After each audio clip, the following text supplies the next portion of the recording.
Hi LA lovers, welcome to LA learning video.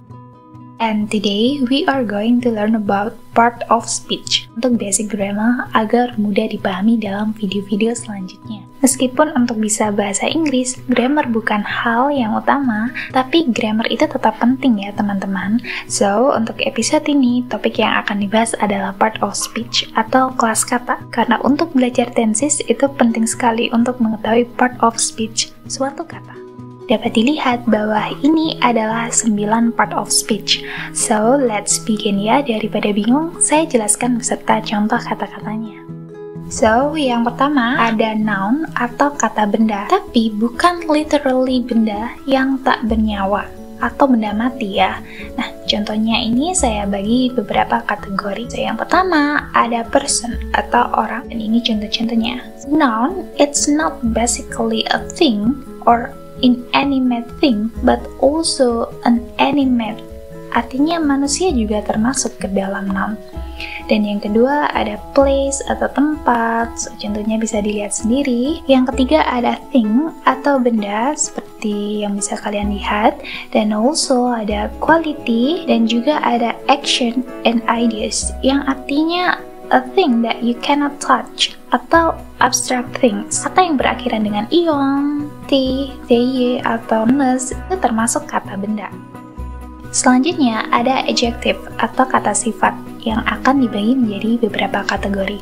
Oh ya, kategori ini tidak perlu dihafal ya. Pembuatan kategori ini agar teman-teman tahu kata apa saja yang tidak termasuk kata sifat. So, kategorinya ada color, size, shape, taste, texture, sound, number, weather. Artinya, adjective adalah suatu kata yang digunakan untuk mendeskripsikan karakteristik atau sifat orang, suatu benda, suatu keadaan, atau hal lainnya.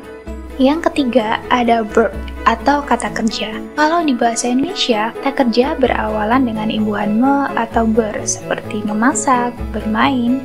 So, kalau di bahasa Inggris, verb itu yang berterima atau nyambung ya apabila ditambah dengan ing di belakangnya. Selanjutnya ada adverb atau kata keterangan. Seperti kata keterangan cara, biasanya ada imbuhan ly atau li di belakang kata. Kemudian ada adverb of time, adverb of place, adverb of frequency, dan kata-katanya bisa kalian lihat sendiri ya. Selanjutnya ada preposition atau kata depan.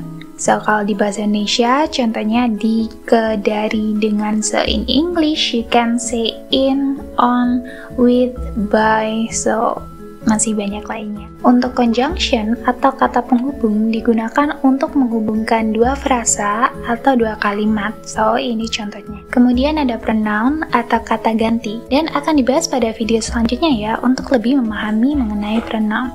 Dan kemudian ada artikel atau dalam bahasa Inggris terdapat a, an, dan the.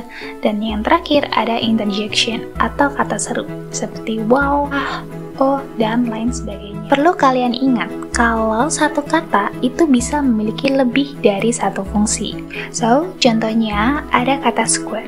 Di sini saya mencari menggunakan Cambridge Dictionary, dan square itu ternyata bisa sebagai noun, adjective, dan verb. Dan semua part of speech tidak perlu dihafalkan.